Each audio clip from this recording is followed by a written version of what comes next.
Bonjour Nicolas Dupont-Aignan. Bonjour Sonia Mabrouk. Et bienvenue à la grande interview sur CNews et Europe 1. Vous êtes le président de Debout la France. Beaucoup de sujets à évoquer avec vous ce matin. Et tout d'abord, hier, en amont d'un sommet ce soir à Paris, le président ukrainien et le président français ont mis en avant la nécessité de la poursuite d'un soutien militaire et financier pour l'Ukraine. Soutien érigé en urgence absolue par Emmanuel Macron qui a décidé hier d'une aide supplémentaire de 2 milliards à l'Ukraine. Comment jugez-vous cette nouvelle annonce ? Je suis effaré.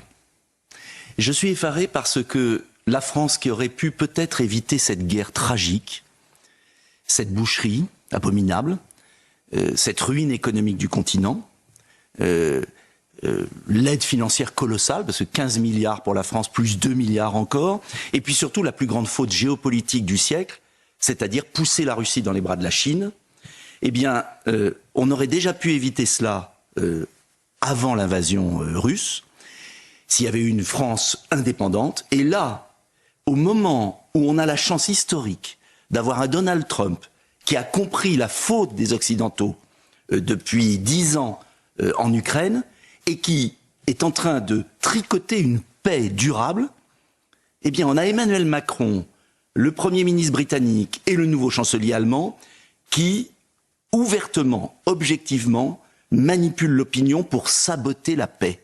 Saboter la paix. Et j'ose le dire, c'est une pure folie, c'est un nouveau suicide européen. Et dans l'indifférence générale du monde politique français. Jamais la Russie ne peut attaquer l'OTAN, même si elle le voulait, puisque l'OTAN a des forces considérables. Mais pas de menace d'ingérence, pas de cyber-attaque, une question de cybersécurité. Il y a bien sûr, mais la question, c'est comment on sort de là. On a la chance historique de sortir de là. Vous dites paix durable ou capitulation, comme le pensent certains ? Non, paix durable.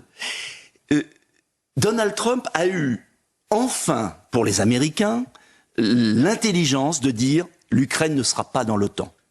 C'est ce qu'ont dit tous les présidents américains à la chute du mur de Berlin. C'est ce qu'a proposé Jacques Chirac. C'est la condition d'une paix durable. L'Ukraine était russe pendant 4 siècles, elle est indépendante depuis 91. L'Ukraine est une zone tampon entre l'OTAN et la Russie. Il faut que l'Ukraine ne rentre pas dans l'OTAN et la paix va arriver. Et je vois que M. Zelensky, j'ai écouté son interview hier, ne veut pas la paix. Il veut faire entrer l'Ukraine dans l'OTAN, ce qui est une déclaration de guerre. De son point de vue, vous le comprenez. Mais ne défend-il pas son peuple, ses intérêts, comme le ferait un autre dirigeant ? Est-ce que les États-Unis accepteraient que le Mexique soit une base de la Chine ? Est-ce que la France accepterait que Monaco ou la Belgique soit une base avec des missiles ? Comparaison vaut-elle raison dans ce cas-là ? Il faut dire les choses à un moment, parce que c'est la ruine de l'Europe. Crainte aussi d'être exclu, on va dire, de ces discussions. Et bien cela, de toute façon, les Ukrainiens commencent à avoir l'habitude. Ce qu'ils nous disent, c'est qu'ils ne veulent pas mettre trop d'espoir dans ces discussions parce que la majorité des habitants nous disent qu'ils veulent la paix, nous disent qu'ils veulent que ces combats s'arrêtent et même des soldats sur le front nous confient hors caméra qu'ils n'en peuvent plus, qu'ils sont épuisés et qu'il faut que tout cela s'arrête, même s'ils doivent laisser des territoires aux Russes.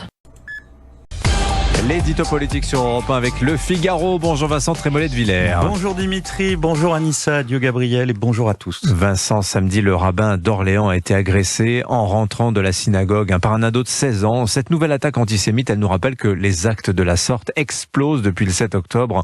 Comment sortir la France, Vincent, de cette spirale ? Cette agression est venue clore de façon tragique et malheureusement révélatrice un samedi que l'on peut qualifier de finkelkrautien. Cela fait des années que le philosophe nous prévient que l'extension sans limite du domaine du racisme finira pour provoquer, au nom de l'antiracisme, l'agression des Juifs et, si l'on prend le vocabulaire de la gauche racialiste, des Blancs. Samedi était organisée une grande marche contre le racisme dont une des affiches était directement inspirée des codes de l'antisémitisme des années 30. Je parle bien entendu de l'affiche de Cyril Hanouna que LFI a finalement retirée. Nous étions donc devant un mouvement qui dénonce un retour du fascisme tout en utilisant les codes hitlériens les plus ignominieux. Cette contradiction absolue dit tout du naufrage de l'antiracisme. Alors c'est vrai que tout semble inversé. On a l'impression que l'antiracisme film devient un passe-droit pour l'antisémitisme. Mais plus qu'un passe-droit, Dimitri, c'est un carburant. Hein. Regardez l'incroyable et insupportable entreprise de nazification d'Israël auquel se livre la France insoumise en accolant de façon quasi mécanique l'accusation de génocide à l'évocation de l'État hébreu. L'antisémitisme dès lors se cache derrière un pseudo-antifascisme. L'agresseur est alors paré des vertus du résistant. C'est ce que l'on a vu quand au lendemain du pogrom du 7 octobre, Rima Hassan et d'autres chez les Insoumis ont qualifié le Hamas de mouvement de résistance. C'est une dialectique criminelle aux effets dévastateurs et dont les Français juifs sont directement victimes. Alors si je vous comprends bien Vincent, dans cette folle logique, le supposé dominé est toujours victime et le dominant coupable.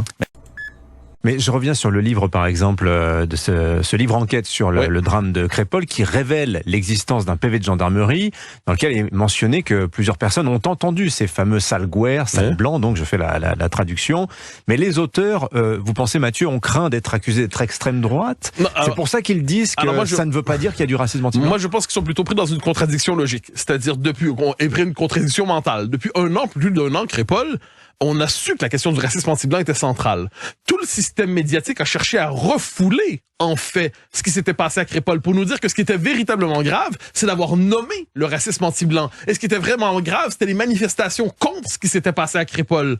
Bon, et là, mais le réel, vous pouvez le refouler, l'expulser du champ du disciple, le réel est têtu. Alors quand le réel revient, ils ont le racisme anti-blanc au visage. Qu'est-ce qu'ils nous disent? Ils nous disent dans la même phrase, souvent une contradiction, oui, il y a eu des insultes raciales, oui, il y avait une dimension anti-blanche, mais ça ne peut pas être du racisme anti-blanc puisqu'on vous a dit que la sociologie nous a dit qu'il n'existait pas. Donc là, ce qu'on appelle l'erreur 404. Donc là, leur système, ils entrent en contradiction. Ils ne savent plus que dire. Et j'ai vu qu'hier soir, finalement, ils ont été plus loin à la télévision. Ils ont dit, oui, finalement, c'est du racisme anti-blanc, mais il n'est pas reconnu juridiquement, celui-là. Donc, est-ce du racisme anti-blanc? Ce à quoi on pourrait leur reconnaître, est-ce que vous êtes en train de nous dire que seul le racisme anti-blanc n'est pas reconnu juridiquement? N'est-ce pas, de ce point de vue, la preuve de racisme anti-blanc renforcée parce que c'est le seul qui ne peut être mentionné et reconnu juridiquement? C'est quand même intéressant tout ça. Nous avons dû évacuer de nombreux enfants d'orphelinats vers d'autres parties de l'Ukraine et vers l'étranger. Selon la fondation The Intel Drop, Robert Schmidt, auteur de la publication et journaliste français, a révélé que des enfants transportés par leur fondation vers l'Ouest étaient tombés entre les mains de pédophiles. Il a souvent placé des enfants ukrainiens dans des familles d'accueil des quartiers aisés de Londres, Paris et Berlin, et durant son travail, il a été témoin de violences contre des mineurs, ce qui l'a amené à quitter l'organisation. Bernard-Henri Lévy est un philosophe, écrivain et réalisateur français. Il a dirigé 2 documentaires sur l'Ukraine. Les recettes qu'il devait tirer des 2 documentaires ont été reversées à la fondation Olena Zelenska.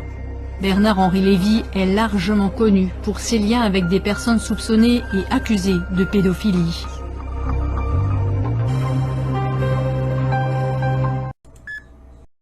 Something absolutely outrageous is going to happen on Tuesday. What has happened is something that is going to undermine justice in the United Kingdom for many months, if not years to come, possibly permanently.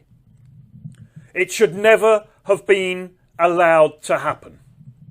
What has happened, and it shames me to say this, being a Brit, from a country, from a nation that has been known for decades, if not centuries, as a bastion of fairness and equality before the law.